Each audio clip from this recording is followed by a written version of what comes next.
Commander, we have arrived at Jump Station. Mechs deployed, Commander.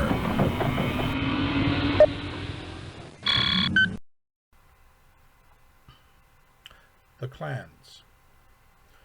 Politics of war. Towards the end of its golden age, a desire to return to the inner sphere was beginning to take hold in clan society. Within clan mythology, the worlds of the inner sphere, especially Terra, became paradises of Edenic proportions, lorded over by greedy and corrupt great houses who had forced Krasinski's exile. The Hidden Hope doctrine spoke of an eventual return of the inner sphere by the civilizing clans. Many believed the time for the return was now. Calling themselves Crusaders, began proselytizing over their cause through the use of Krasinski's words and promises of the glory and the great bounty to be found returning to the inner sphere as conquerors. Entire clans were eventually swayed to this philosophy, with the clans Jade Falcon and Smoke Jaguar among the lead of what quickly became a political bloc. Many others believed it was not Krasinski's intention to return to the inner sphere, but to remain apart, developing separately and returning only in the event of the inner sphere being threatened from an external force. These wardens, led by clans Wolf and Coyote, held sway during the early years of what later be known as the political century. But their influence declined such that in 2980, the Jade Falcon succeeded in forcing a vote of the Grand Council over the issue. The vote to invade failed, but the Crusaders were clearly ascendant and the debate was far from over. In an effort to discover what had happened to the inner sphere during their exile, the Grand Council agreed to form Interstellar, an intelligence agency tasked with gathering intelligence on the current situation. Its agents, masquerading as traitors, managed to infiltrate a number of periphery states outside the inner sphere. Relying on second-hand information that they reported back was confusing, but in broad strokes confirmed that the inner sphere had been devastated by succession wars and was seemingly open to invasion. The Crusaders felt the time was right for their return. In the year 3000, Ghost Bear Khan Nadia Winson introduced a vote to invade in the Grand Council. Sensing victory, the Crusaders were stymied by Wolf Clan Curlin Ward and his Dragoon Compromise, a group of largely freeborn warriors masquerading as the mercenary units Wolf Dragoons would infiltrate the inner sphere and bring back accurate information on all of the great houses. The unit left in 3004 and made its first return in 3009, bringing with it valuable intelligence of the inner sphere, which had been ravaged by war but was slowly making recovery. This only intensified the debate between the Wardens and Crusaders as the Dragoons continued their clandestine mission. Fighting for all sides in the Third Succession War and reporting back to the clans as the war began to wind down, however, these reports became more infrequent, and in time, in 3019, they stopped altogether. Sensing betrayal, the Crusaders lobbied immediately for the invasion. The Wardens succeeded in staving this off until news of the Fourth Succession War and what later would become the War of 3039 reached the clans. To the Crusaders, the formation of the Federated Commonwealth suggested the inner sphere risked reconstitution of the Star League on their own without the guiding hand of the clans, while to the Wardens the fact that the great houses still fought among each other meant a new Star League was a long way off, and invasion would require a large-scale occupation of the entire inner sphere, something for which the clans were ill-suited to undertake. The proverbial straw came in September of 3048 when Outbound Light, a Comstar exploration ship, appeared suddenly over the Smoke Jaguar homeworld of Huntress. The ship was seized by Smoke Jaguars. Its crew interrogated and databanks sifted through. But Leo Showers did not intentionally bring the incident or immediately bring the incident to the other clan's attention. He waited until November to alert the Grand Council to what had taken place, presenting the information gained in such a way as to make several points.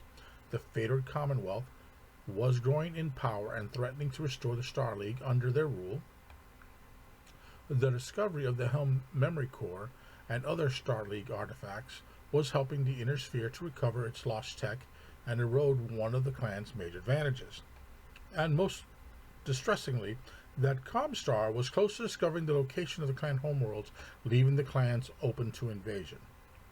On a side here, not part of what I'm reading, when you think about it, that should have gotten all the clans terrified, because the last thing they wanted was to bring the succession wars home to their pristine little planets, even though they were fighting amongst themselves all the time. Okay, back to the narrative. The thought of a reverse invasion by the Inner Sphere was unthinkable and horrifying to the clan Khans, and a vote to invade was passed by all but Clan Wolf. Wolf Khan Eric Kaczynski demanded a trial refusal, and though the odds were 4-1, the third battle cluster nearly succeeded, but sheer numbers and the council's will prevailed. Taking advantage of the wave to popular sentiment, Leo Shower succeeded in getting himself elected Ilkhan, warlord of the clans, and set about planning the invasion of the Inner Sphere. Oh, that was a long read. Preparations for war. Ilkhan, Leo Showers, aided by Jade Falcon Khan, Elias Crenshaw, set to work crafting the invasion plan of the Inner Sphere. Its simplicity was indicative of the low regard with which the clans held their Inner Sphere foes. 4 clans with the 5th held in reserve would invade the Inner Sphere along with 4 separate corridors labeled Alpha through Delta, slicing through the territory of the Federated Commonwealth, Free Russia League Republic, and Draconis Combine. Beta and Charlie corridors were centered on the Russia League Republic, the newly independent nation not only being the closest to the clan homeworlds, but also militarily weak and unlikely to receive aid from the hostile neighbors. While the outer corridors were flanked by the invading Commonwealth and Combine, respectively. The initial goal was to conquer sufficient worlds as to serve as a springboard for the conquest of the Inner Sphere as a whole. But it was Elias Crenshaw who suggested an ultimate destination, Terra. Based on his interpretation of the passages from Krasinski's memoir, Crenshaw suggested that whichever clan succeeded in capturing Terra earned the right to be Ilkhan, and with its senior Khan serving as Ilkhan in perpetuity. When the plan was presented to the Grand Council, it was accepted enthusiastically with only minor variations. Indeed, many Crusaders thought the plan was overkill. Determining which of the 17 clans were to participate in the invasion was the next question, with one important exception. In the Grand Council, there was a unanimous vote that Clan Wolf had to participate in the historic occasion.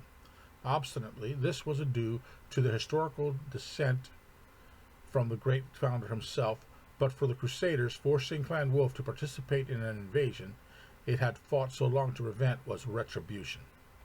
The process for who would assume the other 3 quarters would take place over 2 full days of bidding, each clan submitting the number of forces it planned to commit, with the goal of using the least resources necessary to achieve the objective and thereby maximizing efficiency. Broken up into 3 stages to allow the participants to study each other's wagers and modify their bids. In the end, 6 clans made it through the 2 days of bidding. The Smoke Jaguars, Jade Falcons, Ghost Bears, Diamond Sharks, Nova Cats, and Steel Vipers. Combat trials were held among the 6 finalists, with the Falcon, Jaguars, and Bears earning the right to participate in the invasion, while the Steel Vipers earned a place as a reserve clan. As a consolation prize, both Nova Cats and Diamond Sharks called for and won trials and refusals for the right to be next in line should additional clans be required. A second round of combat trials took place to determine who would occupy which invasion corridor. though again an exception was made. Ilkhan Showers decreed that Clan Wolf would be assigned to the Beta Corridor, which ran almost through the Rashlik Republic, and furthermore that he would operate his headquarters from the Clan Wolf flagship, the Dire Wolf. The result was unmistakable. Clan Wolf was denied the chance to operate on the flanks of the attack, a historical honor in clan warfare, and straddled with fighting a weak opponent of whom little glory could be won in defeating. The Ilkhan's presence on their flagship furthermore implied that Clan Wolf's loyalties were suspect, a notion which had been growing after Wolf's Dragoons turned traitorous, requiring his direct supervision. For the other three corridors, Jade Falcons earned the honor of facing off against the Federated Commonwealth, while Smoke Jaguars won the Draconis combined. With that in the big picture, a few final details were worked out before the command staffs of the four invading clans. The invasion would be executed in waves, each lasting 2 months, with a 2-week rest and refit period in between, for a total of 15 waves in all to reach Terra. Worlds which lay along the border of two invading corridors would be open to bidding from either clan, and or the Intersphere forces would be granted the chance to fight with honor through the Batchal. Beyond that, each clan was responsible for planning and executing all combat operations within their corridor.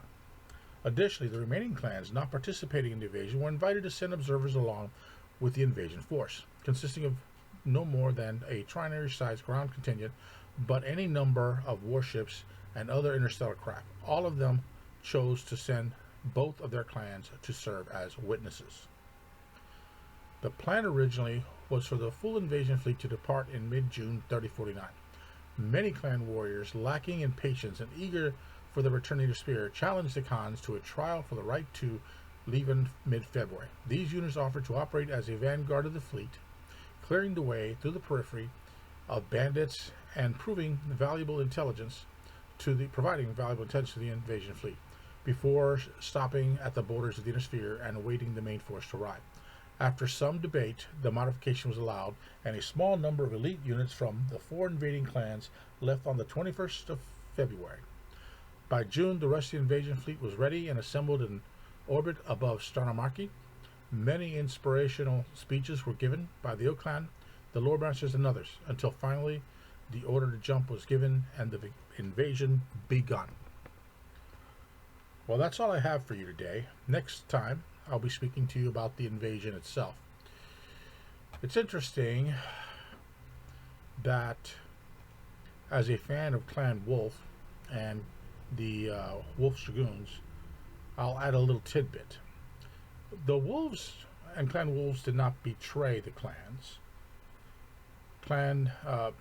Jamie Wolf was ordered by a Khan, I forget the first name, but a ward, not to report back again until I guess they did betray him, until he was called back by himself. Only he, that Khan.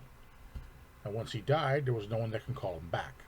Second, that they were to get the Intersphere ready to take on the clan invasion, which he knew was just going to start sooner or later. With that, this is the end of this video. The next video is going to be about the invasion. It'll include the periphery action, and the first couple of waves that I'm planning. I'll stop at just before the third wave, and that should take care of it. If you noticed during the reading, I am dyslexic, but I think I got most everything out that needed to be out. Oh my God, I'm looking at some of the names I won't have to read next time. Well, guys, that's all I have for today. If you like this and the other videos I'm posting on BattleTech, I'll be doing a series. Probably it'll take 3 videos on the clan invasion all the way up until Tukyet. So I think it's going to take me 3 videos to do so. I plan to put them up in the next few weeks. If you like this, please subscribe to the channel, put a like on this video, tell others about this channel, share this video or other videos with other members of your community. And with that,